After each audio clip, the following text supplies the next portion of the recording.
Dios te hizo racional, pero te dio la capacidad de creer, de ejercitar la fe. Fe es confiar. El problema es que nosotros los seres humanos confiamos en cualquiera, menos en Dios.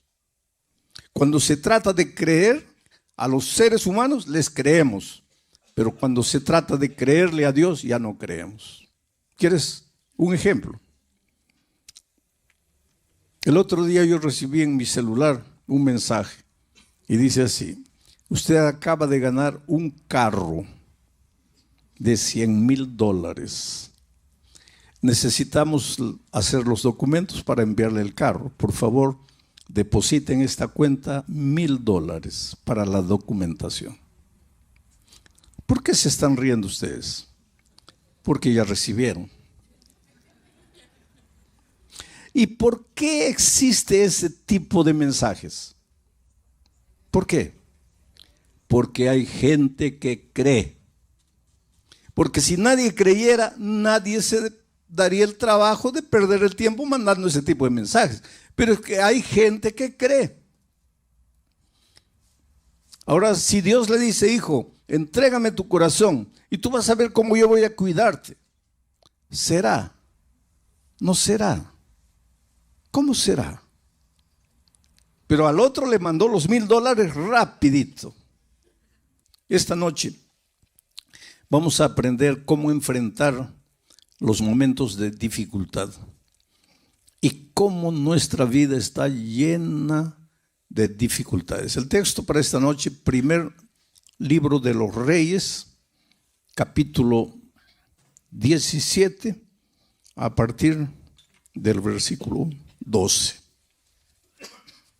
Primer libro de los Reyes. Ahí está el texto.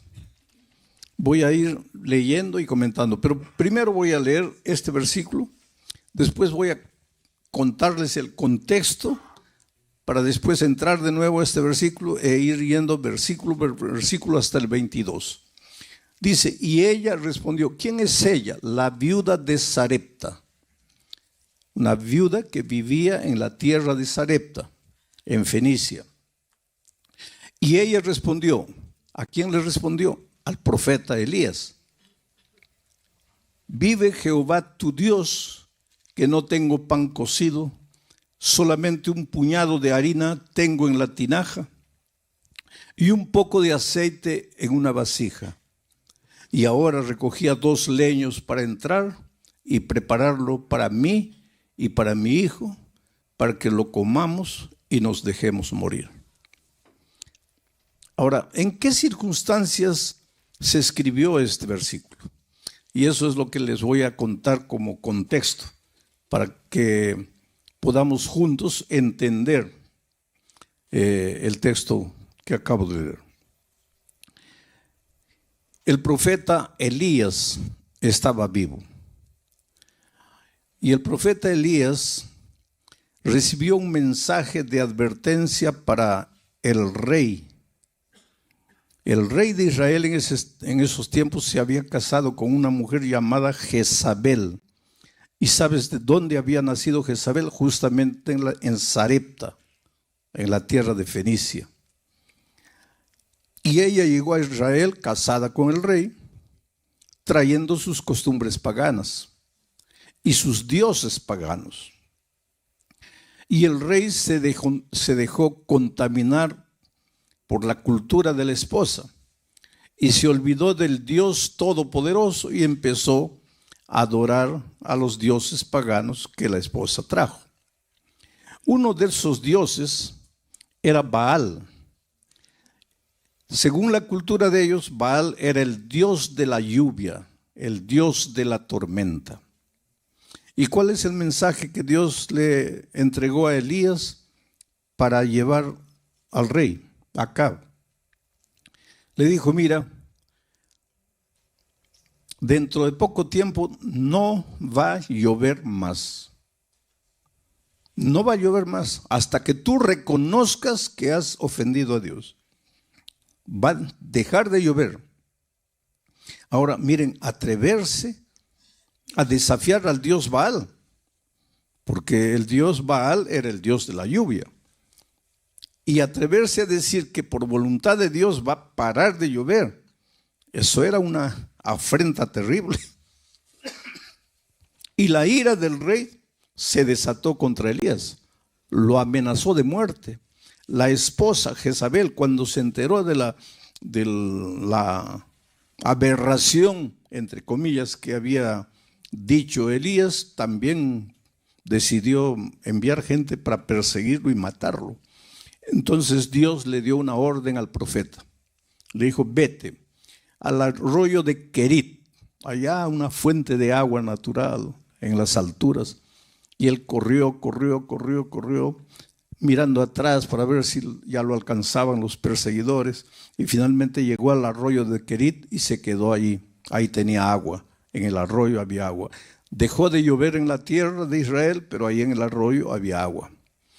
Y la historia bíblica, los versículos anteriores al 12, nos cuentan que ahí en el arroyo no tenía que comer, tenía que beber, pero no tenía que comer. Y que Dios le mandó cuervos, y que los cuervos le traían comida todos los días. Le dejaban la comida y se iban. Al día siguiente los cuervos volvían trayéndole comida y se iban. Hay un teólogo alemán famoso que tiene una teoría. Tiene la teoría de la desmitologización de la Biblia. ¿Qué es esta teoría?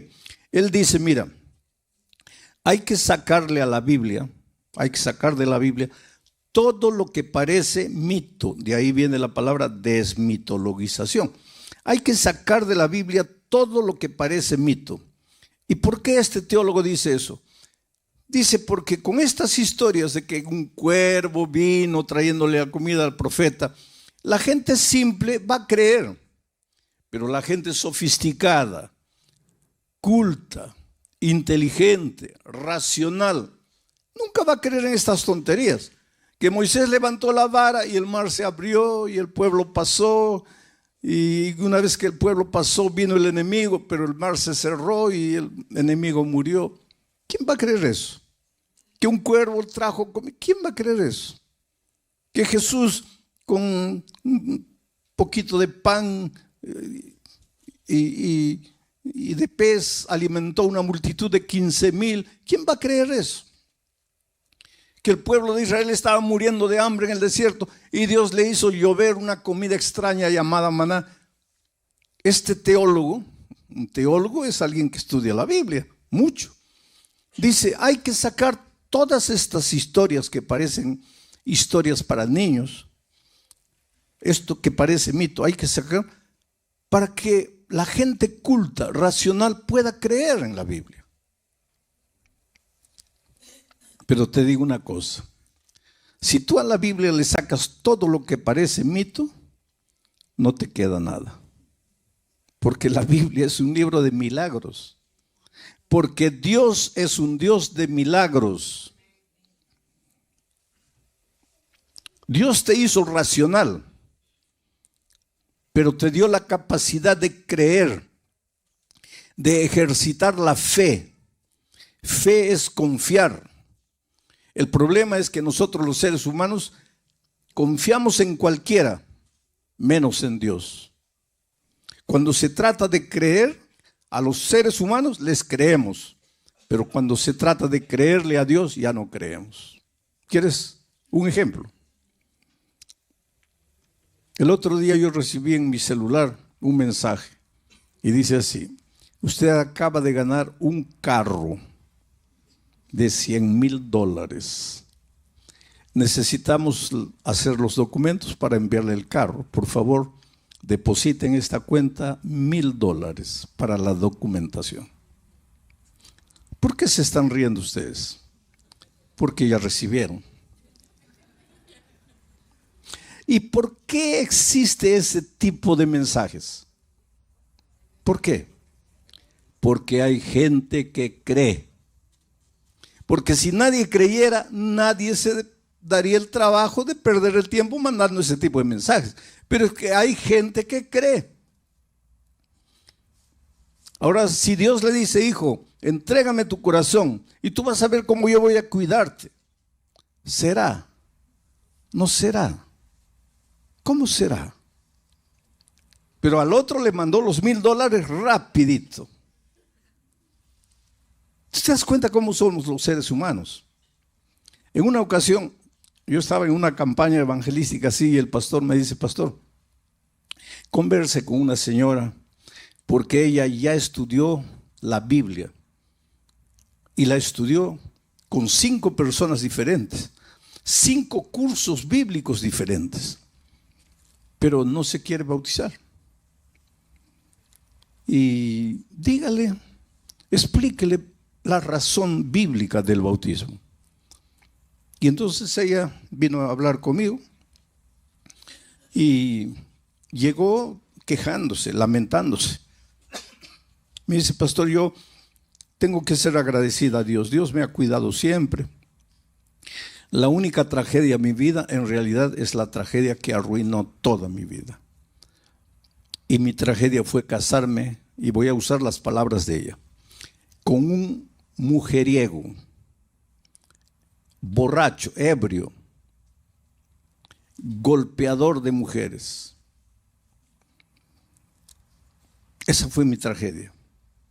Hoy día estoy sola, abandonada, con los hijos, sin saber qué hacer.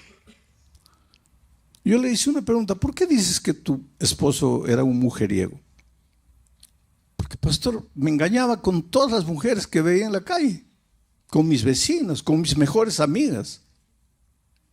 Le digo, pero respóndeme otra pregunta. Y cuando ustedes eran novios, ¿tú no viste ninguna característica de esos en la vida de él? Ah, sí, me dice, pastor, de novios ya me engañaba con mis amigas, con mis compañeras. ¿Y por qué te casaste? Es que él me prometía que nunca más me iba a engañar. ¿Y tú le creíste? Le creí, pastor. Y le digo, y vamos a cambiar de asunto. ¿Por qué no te bautizas? ¿Sabes lo que me dice? Es que, pastor, yo quisiera bautizarme, pero mis familiares, mis amigos me dicen que me están lavando, haciendo un lavaje cerebral, que me están engañando, que la Biblia ya es un libro antiguo, que eso no es realidad. Me llenan de tantas dudas y yo no sé si creer o no creer. Ahora es interesante, yo no le dije a ella, les estoy diciendo a ustedes. Al mujeriego, borracho, golpeador, en las palabras de ella, le creyó. Y a Dios, no sé si creer, si no creer. Nuestro problema es ese, querido. Que encontramos cosas en la palabra de Dios y las dudas como hormigas carnívoras van subiendo. Pero la palabra de Dios nos sacude. Dice que la Biblia es como una espada de 2 filos que entra y penetra.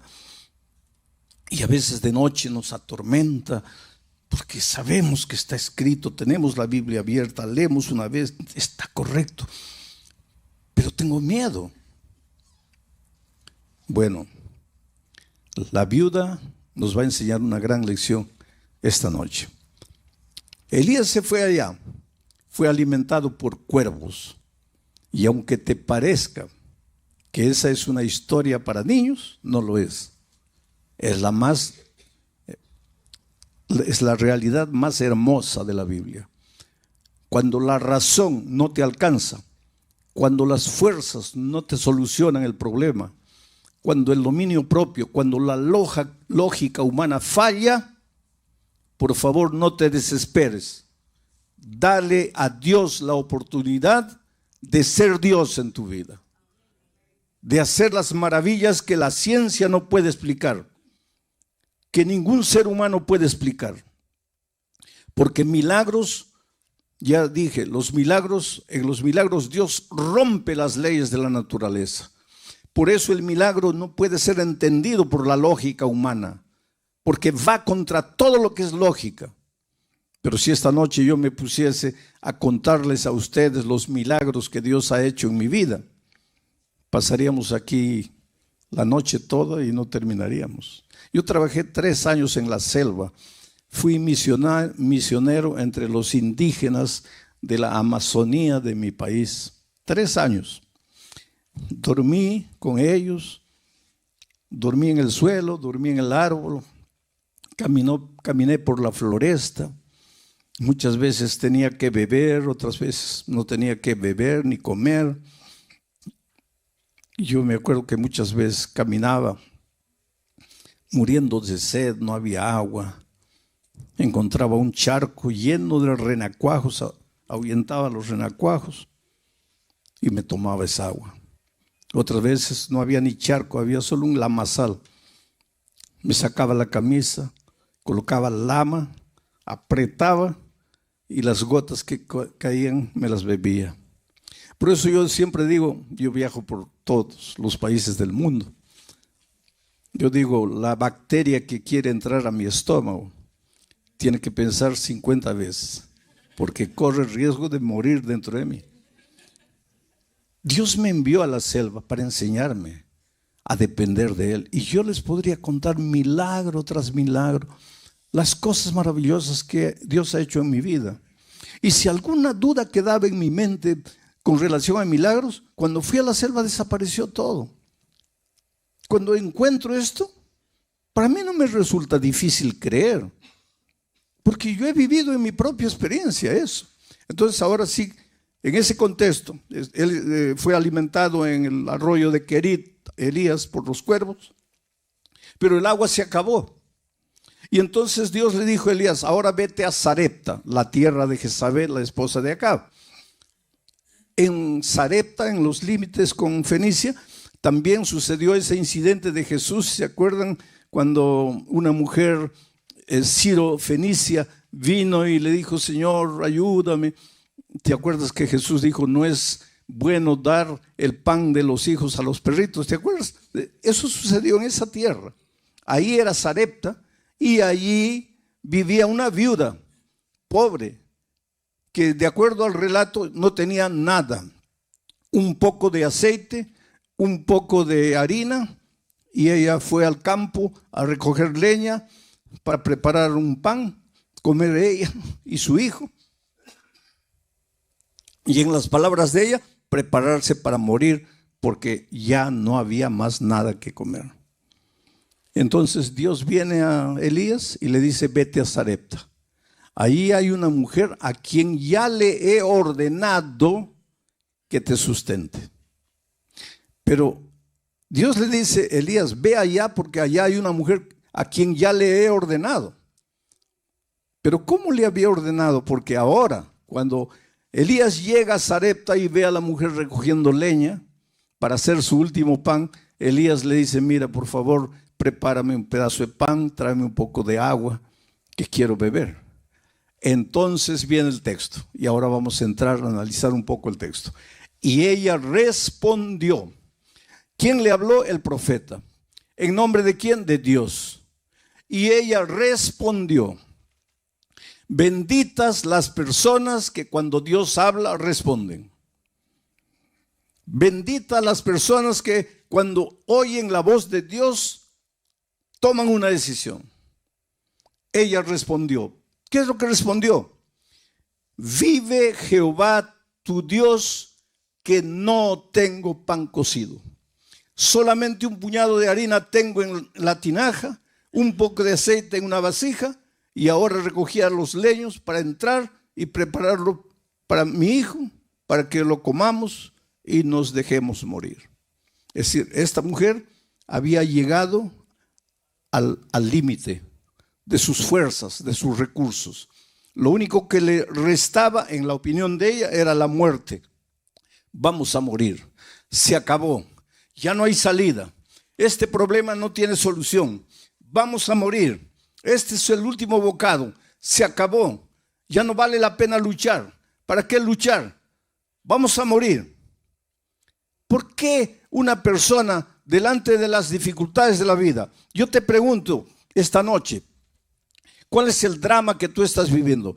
La viuda de Sarepta vivía un drama económico, financiero, de sobrevivencia.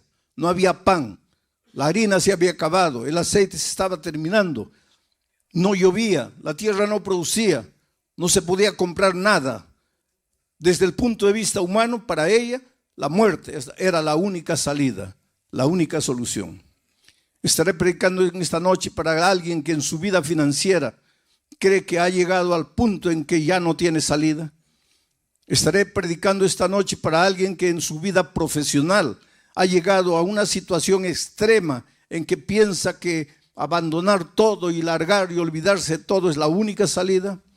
Estaré predicando para una familia, una pareja que han hecho de todo para solucionar el drama que viven y están llegando a la conclusión de que el divorcio es la única salida. Todos los días enfrentamos luchas en diferentes aspectos de nuestra vida. El sur del Brasil en estos momentos está siendo sacudido por la naturaleza. Hace una semana atrás, 10 días, llovió de tal manera que se inundaron ciudades enteras. Una ciudad prácticamente desapareció. Y para remate ahora comenzó a llover hace 3, 4 días nuevamente sin parar. Es prácticamente un diluvio. Y hay una persona que inclusive clama a Dios y dice: Señor, pero en tu palabra has prometido que nunca más vas a destruir el mundo con agua. ¿Y qué está pasando aquí?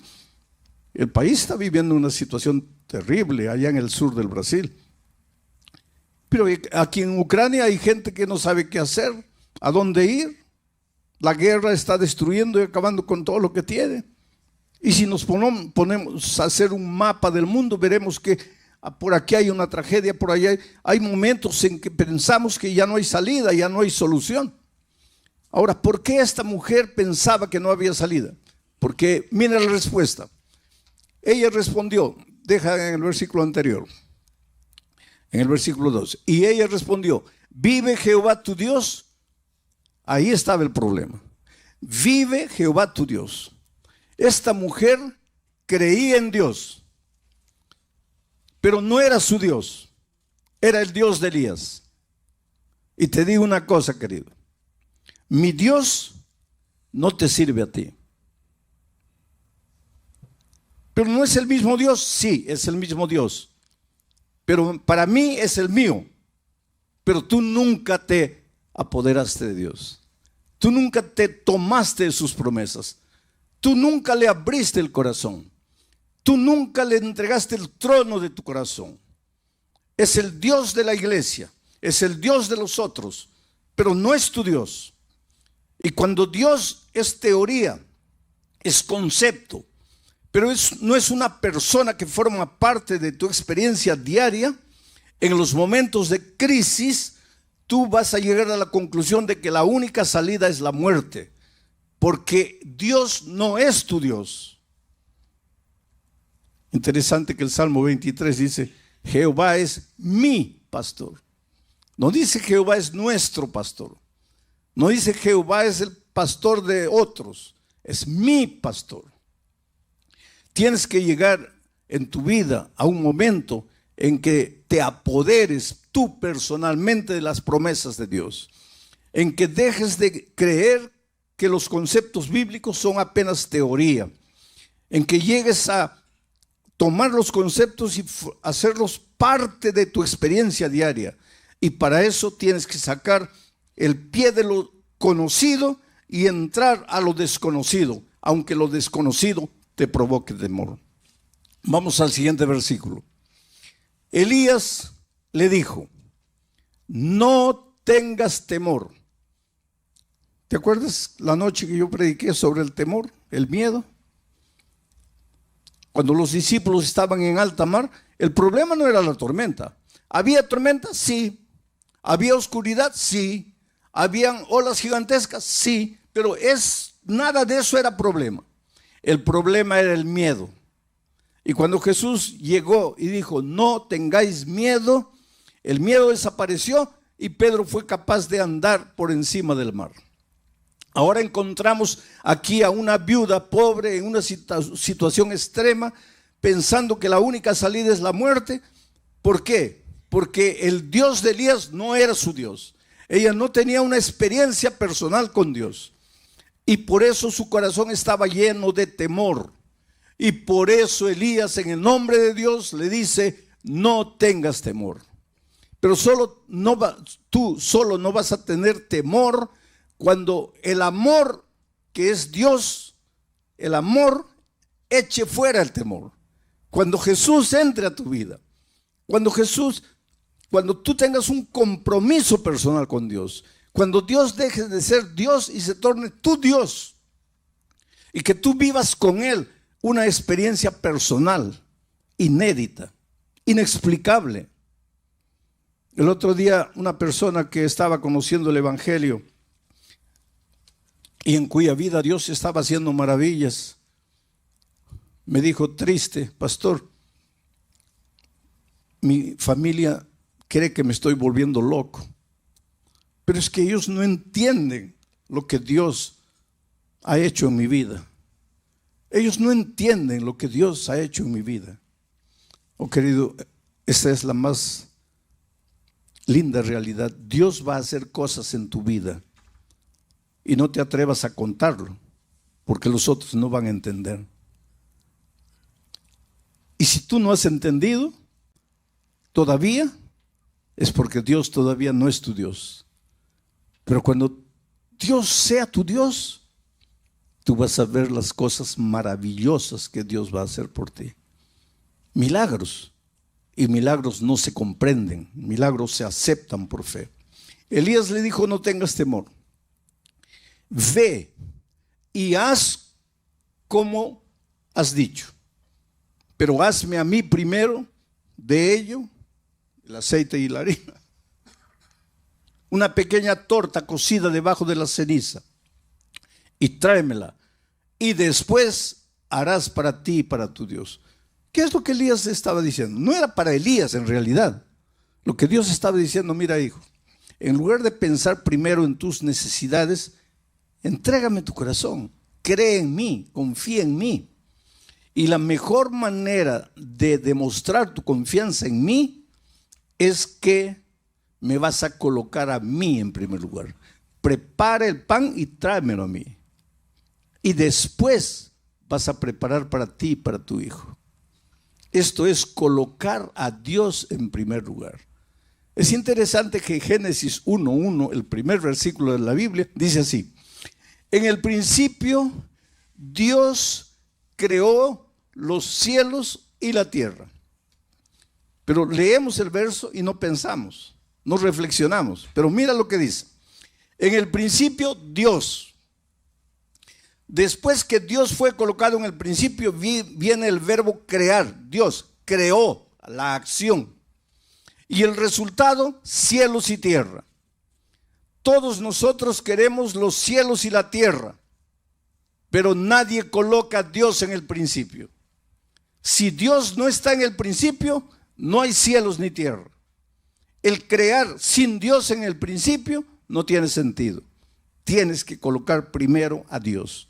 Y eso es lo que Elías le dijo a la viuda: colócame a mí primero y después vas a ver. Siguiente verso.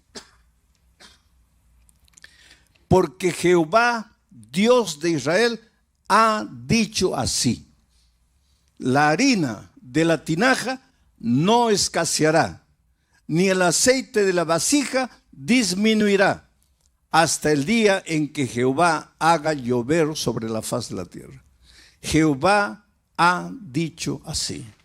Oh querido, puede haber la cantidad de dificultades y problemas delante de ti que tú puedas imaginar. Nada va a ser capaz de derrotarte. Primero, si colocas a Dios en primer lugar. Y después, si crees en lo que Dios ha dicho. Y lo que Dios ha dicho está en la palabra de Dios. Es por eso que tienes que estudiar la Biblia. No creas lo que los otros te dicen. Cree lo que tus ojos ven que está escrito en la palabra de Dios. cuando alguien pretende enseñarte alguna cosa, que confirma tú con tus ojos que eso está escrito en la palabra de Dios. No creas al ser humano, cree en la palabra de Dios. Y es por eso que estas noches estoy colocando el texto, para que vean que yo estoy explicando el texto, estoy exponiendo el texto, pero es el texto que dice esto: Jehová Dios de Israel ha dicho. Y cuando Jehová Dios de Israel lo dice, puedes creer, puedes sacar el pie del barco y colocar el otro pie en el agua y no te vas a hundir. Avanza sin miedo, porque Jehová, el Dios creador de los cielos y la tierra, ha dicho. Versículo 15. Entonces ella fue, y aquí está el problema con muchos. Está bien, escuchan la palabra de Dios, qué bonito, qué maravilloso, amén, qué extraordinario, pero no das este paso. Ella no se quedó escuchando la palabra de Dios y dijo, qué bonito, qué maravillosa promesa de Dios. No, ella fue e hizo.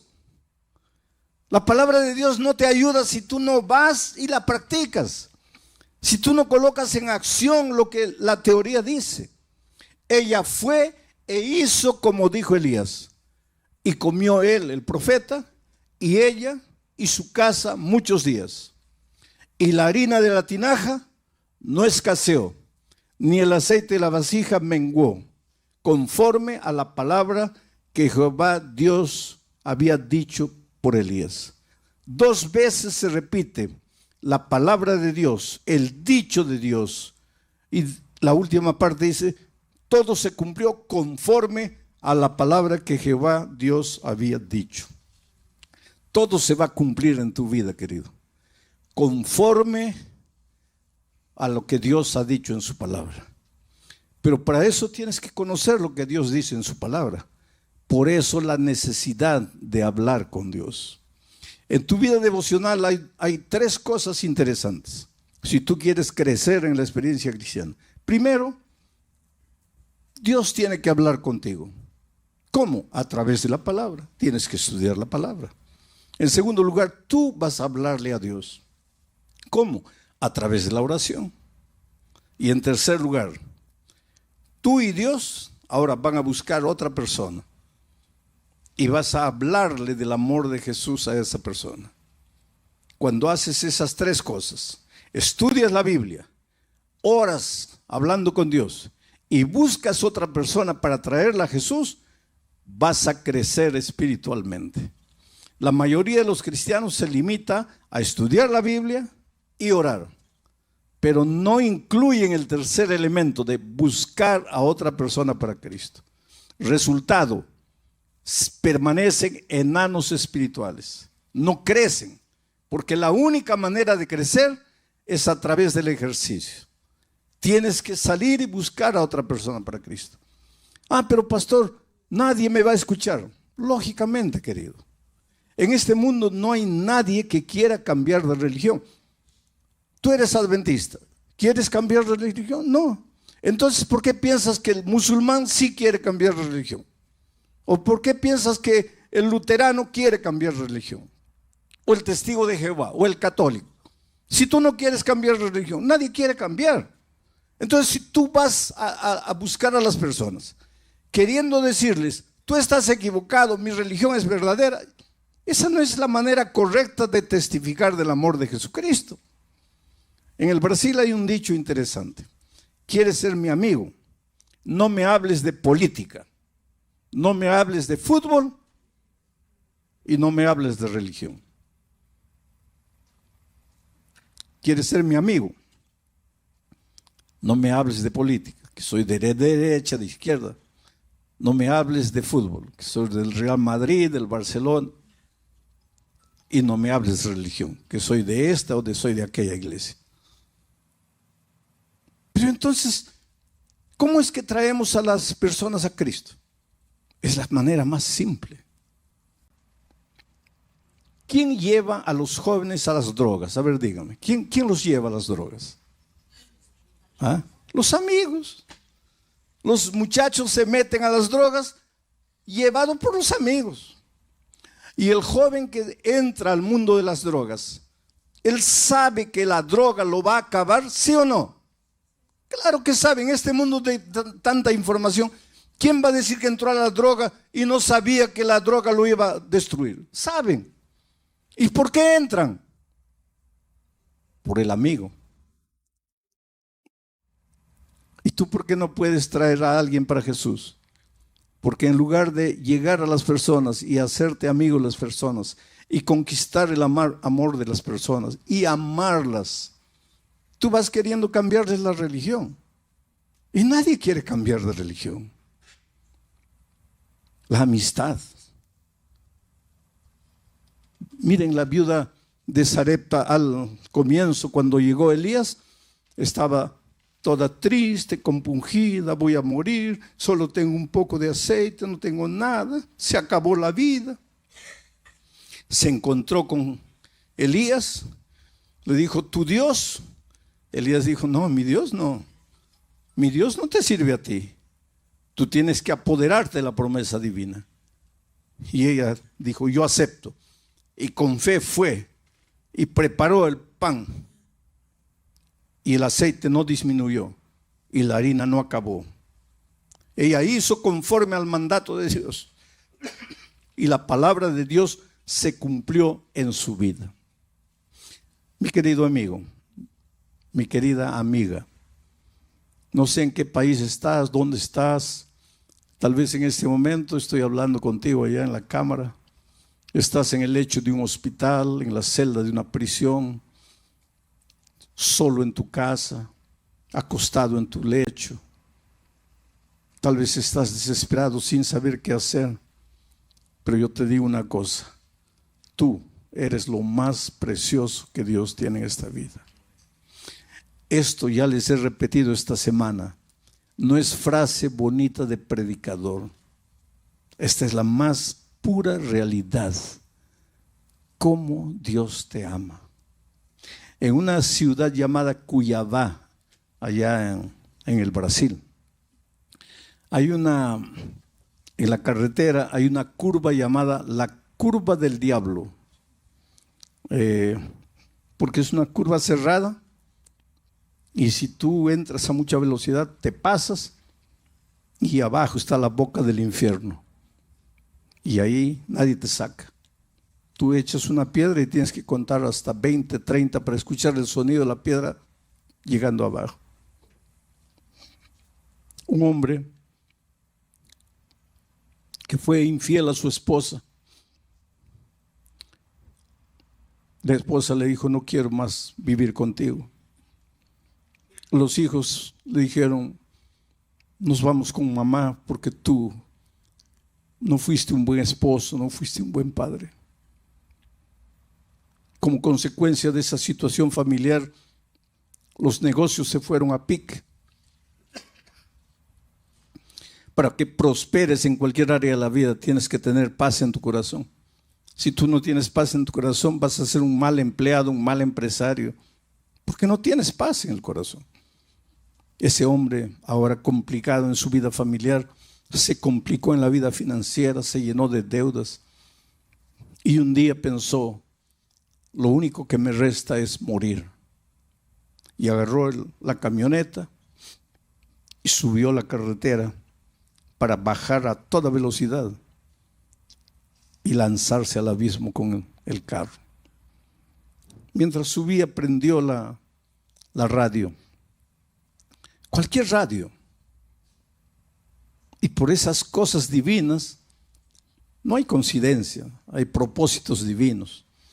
Por esas cosas divinas, prendió en una emisora llamado Radio Nuevo Tiempo de Brasil. Radio Novo Tempo. Y por esas cosas de la vida, quien estaba predicando en ese momento era yo. Y por esas cosas divinas, la frase primera que lo oyó fue, si crees que la única salida para ti es la muerte, espera un poco. La muerte no es salida para nada. Tú no fuiste creado para morir. Tú fuiste creado para vivir. Tú eres el fruto de un Dios de vida. Y si la vida no está funcionando como tú quieres, es porque tú te has olvidado del Dios de la vida. Entonces, en lugar de pensar en acabar con tu vida, entrégale tu corazón a Jesús. Dile, Señor, yo humanamente lo he perdido todo, lo he destruido todo. Por primera vez en mi vida, y tal vez porque ya no me queda otra cosa, te voy a dar un voto de confianza. Haz por mí lo que yo no puedo hacer por mí mismo. Y esas palabras impactaron su corazón. En primer lugar, él dijo, ¿quién es este hombre? En segundo lugar, ¿quién le contó mi historia? Este hombre me está hablando a mí. Yo soy el que destruyó mi familia, mi vida financiera. Yo soy el que está subiendo aquí para matarme. ¿Quién le dijo a este hombre? Eso lo impactó tanto que cuando llegó arriba, recostó el carro, salió de la carretera, inclinó el cuerpo encima del volante y lloró, lloró y lloró. Y el otro día ya les dije que a veces pienso que las lágrimas Dios nos ha dado para lavar la basura interior que nos está matando. Pero él no solo lloró, él habló con Dios a gritos y dijo, Señor, yo soy el hombre que este hombre que está hablando está describiendo. Estoy perdido. He venido aquí a matarme, pero tú eres Dios de vida. Tú me creaste. Entonces dime, ¿qué quieres de mí? Y cuando él estaba gritando eso, yo en el sermón decía, simplemente entrégale tu corazón a Jesús. Y ese hombre ahí donde estaba, le dijo a Dios, Señor, yo no sé qué es entregarme a Jesús, pero aquí estoy, aquí me entrego. Al final descubrió que era la emisora Radio Nuevo Tiempo, escribió a la emisora lo alcanzó. Hoy día es un miembro de iglesia feliz, ha restaurado su matrimonio, está restaurando sus empresas, porque cuando Dios te restaura, te hace completamente de nuevo. Pero no puede hacer nada en tu vida por la fuerza. Tú tienes que querer. Tú tienes que decir sí.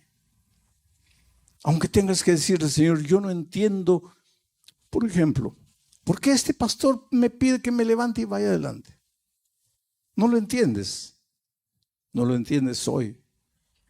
Un día lo vas a entender.